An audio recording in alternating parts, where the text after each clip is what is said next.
उस press conference में तथाकथित रूप से अगर तेजस्वी यादव ने पीठ में छुरा घोपा है मुकेश सहनी के, तो आप तो गर्दन काट लिया आज कि देखो अब उसका बेटा पिछड़ों को साथ नहीं रखना चाहता है। मांझी गैलन, मुकेश सहनी गैलन, कुशवाहा गैलन, सारा का सारा ओबीसी तो चला गया। एक वो यादव और मुस्लिम साहब जीतेगा चुनाव, उसमें भी मुसलमानों को तोड़ कर लेके चले गए वैसी, बचा क्या? सारे नैतिकता के तकाजों को उसने तौल दिया कि नहीं सही नहीं है, हमारा गठबंधन तो बिहार तक में था, लेकिन इन्हें उत्तर प्रदेश में हमारे खिलाफ चुनाव नहीं लड़ना चाहिए था। कम से कम ये नहीं कहना चाहिए था कि प्रधानमंत्री को हटा देंगे कुर्सी से, योगी को हटा देंगे। लेकिन बेचैनी तो दिख रही थी ना। जिस दिन पहला कदम मुकेश सहनी ने रखा उत्तर प्रदेश में, योगी की कुर्सी तो उसी दिन हिल गई थी। आज भाजपा मजबूत है। आज भाजपा के पास एक मुश्त सबसे बड़ा राज्य देश का है और वो राष्ट्रपति चुनाव में अपनी ताकत दिखा सकती है। आपका कुछ नहीं चलेगा। इसलिए आज भाजपा ताकत में है, तो इसी वक्त भाजपा अपने सिक्के गिनेगी। ये जो एक तरह से चक्रव्यूह बन गया है अभिमन्यु का, इस बोचहा सीट में अभिमन्यु का हाल कर दिया जाएगा मुकेश सहनी का। अब यहाँ से निकलते हैं जीवित की नहीं, घुस तो गए हैं, निकलना बहुत मुश्किल है।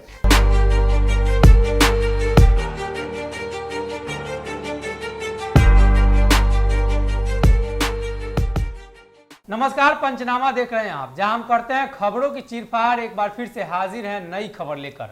हालांकि ये नई खबर 2-3 दिन होली की छुट्टी को लेकर लेट है। पहले ही ये घटना बिहार में घट चुकी है और देखिए हम ये नहीं मानेंगे कि लेट है जी।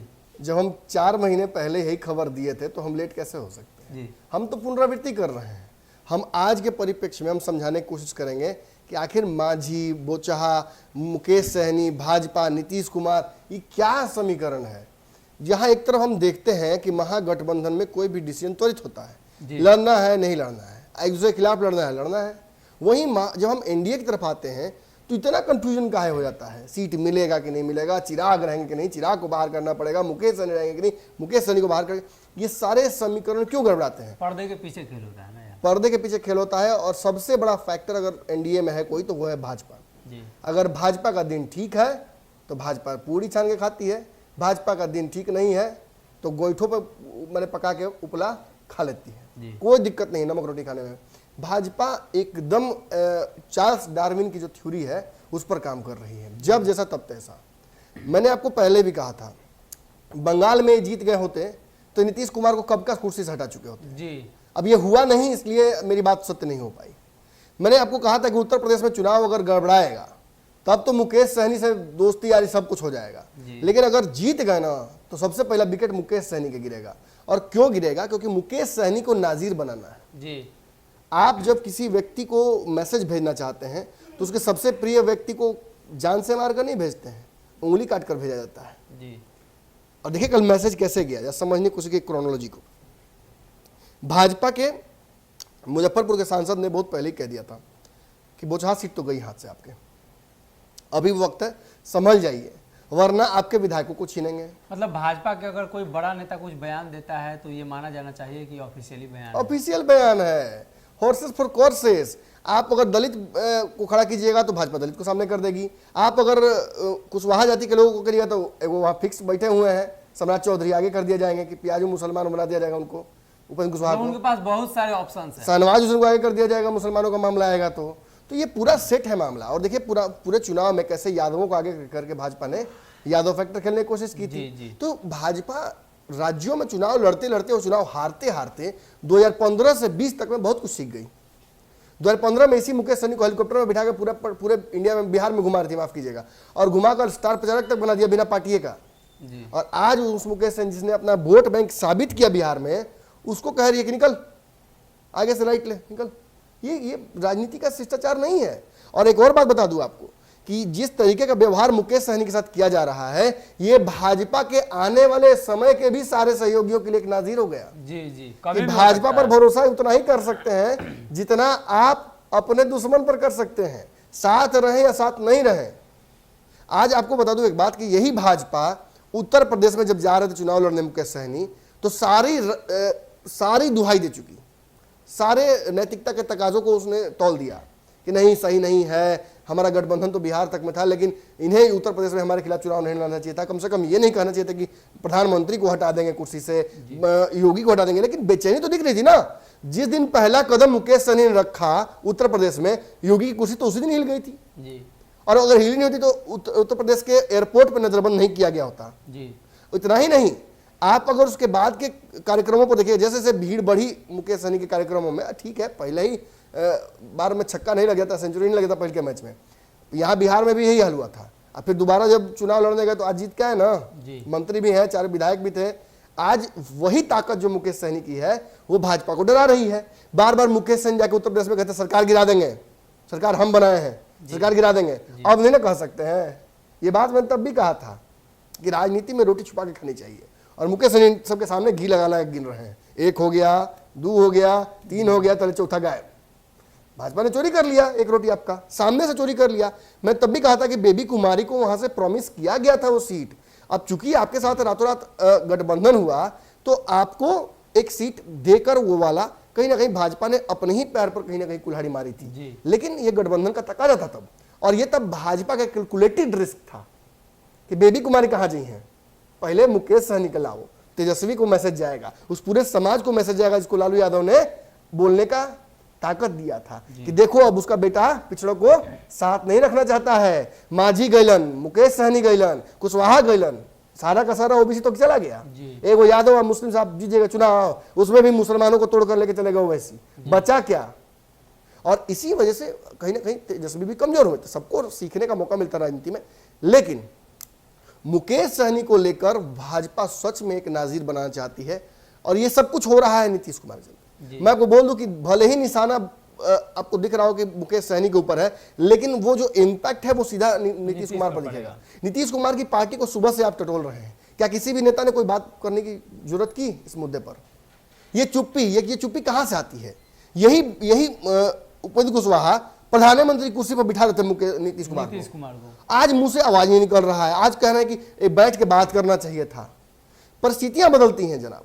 आज भाजपा मजबूत है, आज भाजपा के पास एक मुश्त सबसे बड़ा राज्य देश का है, और वो राष्ट्रपति चुनाव में अपनी ताकत दिखा सकती है। आपका कुछ नहीं चलेगा, इसलिए आज भाजपा ताकत में है। तो इसी वक्त भाजपा अपने सिक्के गिनेगी, और कहीं ना कहीं इसी में वो एक सीट जो है मुकेश सहनी की छीन लेना वो चाहा। मुकेश सहनी का तो पावर सीज कर देता है। अब मुकेश सहनी के साथ इसके बाद जो भी होगा वो तो मुकेश सहनी को झेलना पड़ेगा जी। कहीं ना कहीं इसी सबको समझते हुए मुकेश सहनी ने भी बहुत बढ़िया गेम खेला, और आपको ये भी मैं बताने की कोशिश सुबह से ही कर रहा हूं कि मुकेश सहनी जो डिसीजन लिया है वो उनका नहीं बल्कि वो नीतीश कुमार का है। अभी जो हमारे पास सबसे लेटेस्ट जानकारी है वो ये है कि अमर पासवान को राजद की तरफ से चुनाव लड़ाया जाएगा, और जो उनके प्रत्याशी ऑफिशियल कल से बेचारे घूम रहे थे टिकट ले लेके, उनको रोका जाएगा। ये खबर ऑफिशियल हो चुकी है। अब ऐसी स्थिति में मन में ये सवाल आता है कि तेजस्वी यादव क्यों दे रहे हैं अमर पासवान को टिकट? आखिर वो मुकेश सहनी को कमजोर क्यों करना चाहेंगे ऐसी स्थिति में, जब वो सीधी लड़ाई हो रही थी भाजपा और उनकी? तो उन्हें तो एंजॉय करना चाहिए था इसे। लेकिन गेम यहाँ ये है कि जब नीतीश कुमार से एयरपोर्ट से आते हैं सहनी और सीधे नीतीश से मुलाकात करते हैं, ललन सिंह से मुलाकात करते हैं और सीधे भाग जाते हैं वापस दिल्ली। इसलिए नहीं कि अमर पासवान को रोकना है। अमर पासवान अपने आप को वीआईपी का भावी प्रत्याशी लगाकर फेसबुक पर घूम रहे थे कल तक। आज क्या बदल गया? कल को नहीं पता था कि उनको कि भाजपा यहाँ चुनाव प्रत्याशी उतारेगी। क्या उनको नहीं पता उनका लोकल डायनेमिक्स की बेबी कुमार चुनाव लड़ रही है यहाँ से, जैसी तैयारी ये कर रहे हैं वैसी तैयारी भाजपा कर रही है वहां से? उन्हें सब पता था। मतलब कि ये जो अमर पासवान ललटेन लेके अब घूमेंगे, इसके पीछे रणनीति मुकेश सहनी की भी है और नीतीश कुमार की भी है। और ये रणनीति इतनी दूर तक लेकर क्यों लाया गया? आखिर भाजपा के खिलाफ प्रत्याशी उतारने के बजाय सीधे राजद की टिकट देकर उतारने की जरूरत क्या पड़ी? उस पूरे समीकरण को नेगेट करने के लिए, उस एक विधायक की सीट बचाने के लिए सारा समीकरण बनाया जा रहा है। ना वो सीट रहेगी मुकेश सहनी के पास, ना मुकेश सहनी बढ़ बढ़कर बोलेंगे, ना नीतीश कुमार दूसरे कंधे पर रखकर बंदूक खेल पाएंगे। देखिए, नीतीश कुमार अगर ये कह दे कि हम सरकार गिरा देंगे तो भाजपा उस पर एक्ट कर जाएगी। भाजपा के बहुत सारे नेता हैं जो चुपचाप स्लीपर सेल जैसा बैठे हुए हैं, आज तक आदमी निकले भी है बाहर। तो उनको तो मौका चाहिए, लेकिन वो नीतीश कुमार नहीं दे सकते हैं वो मौका। आप माझी जी से सुनिएगा, आप ऐसे बयान सुनिएगा कि इसमें नीतीश जी का भी फोटो होना चाहिए था कोरोना वाले में, नरेंद्र मोदी जी यहाँ गलती कर रहे हैं। ये सारे बयान आप उन नेताओं से, छोटे भैया नेताओं सुनिएगा जिनकी राजनीतिक हैसियत बिहार में शून्य हो गई है, मरणपरांत है, और उनको बस जिंदा इसलिए किया गया है और इसलिए नीतीश कुमार जिंदा रखते हैं कि वो किसी तरह से उनके काम आ सके। जी, हॉर्सेस फॉर कोर्सेस जैसा जो नहीं बोल सकते उनसे बुलवा सकते। उपेंद्र कुशवाहा, क्या जरूरत थी रालोसपा को विलय कराने की? क्या रालोसपा लेकर आई? आज बोलने के लिए है ना? प्रधानमंत्री की कुर्सी, आज बोलने जो के लिए है लेकिन। बिल्कुल बोलने के लिए है, गाली खाने के लिए है। जी, कौन इतना गाली सुनेगा भाई? मैं वो तो कहता हूँ, जदयू के प्रवक्ताओं को भगवान ने 56 इंच का सीना वाकई दिया है। अब पीठो दिया होगा 56 इंच का, कि आगे नहीं तो कम से कम पीछे तो खा ही सकते हैं। सारे प्रवक्ताओं को देख लीजिए, आज खोजने पर मिल नहीं रहे हैं। कल जब लड़ाई हुई थी सदन में, जब नीतीश कुमार गर्मा गर्मी कर रहे थे, सदन की गरिमा भुला गए थे, तो सारे लोगों ने पोस्ट किया था फेसबुक पे, निकल निकल के सामने आ रहे थे बिल में से, कोई इधर से निकल रहा है, कोई उधर से निकल रहा है, एक से एक रंग के लोग निकल रहे थे, और सभी लोग एक ही बात कह रहे थे कि नीतीश कुमार सबसे बढ़िया है। आज मर गए हैं 40 लोग शराब पी के, नकली जहरीली। कहाँ है प्रवक्ता महोदय? निकलिए बाहर, आइए, बात कीजिए, पत्रकारों से ही बात कर लीजिए। विपक्ष के सामने क्या खड़ा होइएगा आप? विपक्ष को तो आप अपने हिसाब से बिहार में ढुलमुल बना दिए हैं बच्चा, कभी इधर टरका के भेज दिए, कभी उधर टरका के भेज दिए। आप सोचिए कि किस तरह से इसके से भाजपा को रोकने के लिए नीतीश कुमार ने कितना बड़ा षड्यंत्र खेल दिया है कि मुकेश सहनी को दिल्ली भेज दिया और अब प्रत्याशी उतरवा रहे हैं राजद की तरफ से। जी, यानी अपने ही पार्टी में नहीं, अपने ही गठबंधन में नहीं, सामने वाले गठबंधन जो विरोधी हैं उनमें भी नीतीश अपना हस्तक्षेप रखते हैं। और एक और बात इसे यहाँ जान ली, देखिए अब तक भाजपा जो बातें कहती थी उसको समझना होगा। जिस दिन सरकार बनी थी, आपको याद होगा मैंने पहला शब्द जो प्रयोग किया था वो क्या कहा था? मैंने कहा गठबंधन जदयू और भाजपा का है, बाकी जो दोनों दल हैं वो एलाइज है। मांझी जदयू कहलाई है और मुकेश सहनी भाजपा कहलाई है। और आज देखिए भाजपा ने रिपीट कर दिया उस बात को। शहनवाज हुसैन का बयान जरा सुनिएगा ध्यान से। शहनवाज हुसैन साफ तौर पर कह दिया गठबंधन तो जदयू और भाजपा का है, ये दोनों तो एलाइज हैं। अंतिम समय में एडजस्ट किया गया था, वो सीट तो हमारी है। मतलब कल अगर भगवान ना करे वो तीनों सीट खाली हो जाए तो सब पर आप अपने विधायक डाल दीजिएगा, इन सारे विधायकों को मुकेश सहनी के आप खरीद लीजिएगा।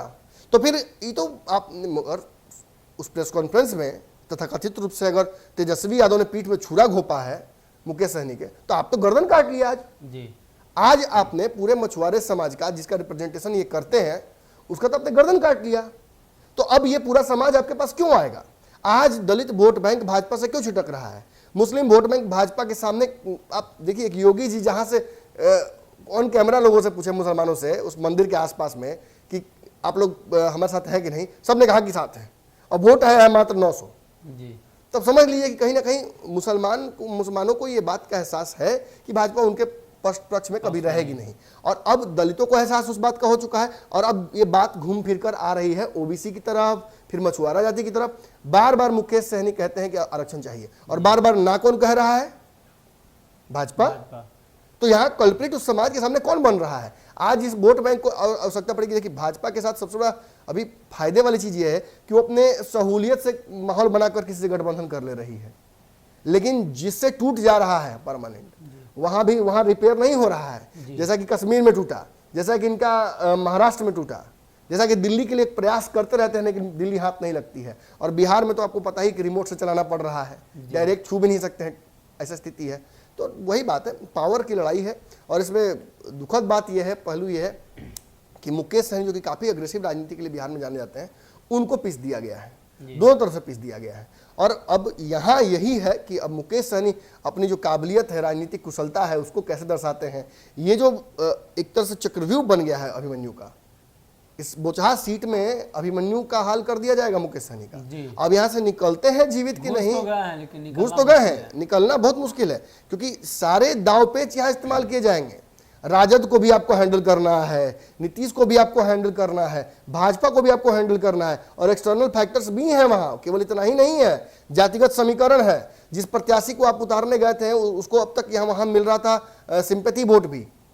कल तक आप भाजपा से भी धोखा का नाम पर आप वहां वोट ले सकते थे, लेकिन अब तो आप सामने वाले की तरफ भेज चुके हैं उस प्रत्याशी को। अब कैसे होगा? अब क्या जीतने के बाद वो हाथ में रहेंगे? क्योंकि हाथ में रहने वाली बात नहीं है। अगर राजद की तरफ से जीत कर वो प्रत्याशी आएगा तो मुकेश सहनी के हाथ में क्यों रहेगा? हाँ, ये जरूर बात है कि मुकेश सहनी कहेंगे कि 3 विधायक में रहे, लेकिन उसमें भी एक विधायक तो जा रहे हैं नॉमिनेशन में बेबी कुमारी के जी। तो मुकेश सहनी के लिए थोड़ा ये वक्त बुरा है राजनीतिक रूप से भी, और मैं इसलिए भी कहूँगा कि व्यक्तिगत रूप से, क्योंकि मुकेश सहनी जिस तरीके की राजनीति बिहार में करना चाह रहे थे वो थोड़ा नया था, उसमें थोड़ा नयापन था, लेकिन अनफॉर्चुनेटली भाजपा उस पर ग्रहण लगा चुकी है। अब देखना होगा कि क्या हो रहा है, अभिमन्यु चक्रव्यूह से निकलेगा कि नहीं निकलेगा, इस पर सारा नजर टिका हुआ है। जी, तो मुकेश सहनी जिस चक्रव्यूह में फंसे हैं उसमें से कैसे निकल पाएंगे, और खास तौर पे उनके साथ के जो लोग हैं वो लोग भी अब उसी तरफ से फील्डिंग कर रहे हैं जिस तरफ से मुकेश सहनी नहीं है, यानी मुकेश सहनी के विपक्ष में। बोचहा में जो लड़ाई है वो काफ़ी दिलचस्प होने वाली है। एक तरफ बेबी कुमारी है, बाकी दूसरे तरफ के प्रत्याशियों का ऐलान अभी बिहार के तमाम राजनीतिक दल मिलकर कर रहे हैं। तमाम राजनीतिक दल हम इसलिए भी कर रहे हैं कि मुख्यमंत्री नीतीश कुमार चुप हैं, मतलब कहीं ना कहीं वो सहमत हैं। अगर हम बात जीतन राम मांझी की करें तो उन्होंने मुकेश सहनी का साइड लिया। मुकेश सहनी है, राजद है, ये तमाम दल मिलकर भाजपा को वहां हराने का प्रयत्न कर रही है। भाजपा पहले ही कह चुकी है कि राजद कहती है कि हम सबसे बड़ी पार्टी है, इस घमंड को तोड़ना है, इसीलिए भाजपा यहां से चुनाव जीतेगी। देखना यह होगा कि 23 तारीख को नामांकन होगा। 23 तारीख के नामांकन के बाद राजद यानी यूं कहें महागठबंधन और एनडीए गठबंधन के तमाम प्रत्याशियों का जो लिस्ट है और चेहरा है सामने आ जाएगा। लेकिन एक और इसमें दिलचस्प वाली बात यह है कि महागठबंधन में कांग्रेस अलग लड़ेगी या नहीं लड़ेगी, ये बड़ा फैक्टर है। कांग्रेस का क्या रुख होता है ये हम आपको अगली कड़ी में बताएंगे। फिलहाल के लिए इस खबर में इतना ही।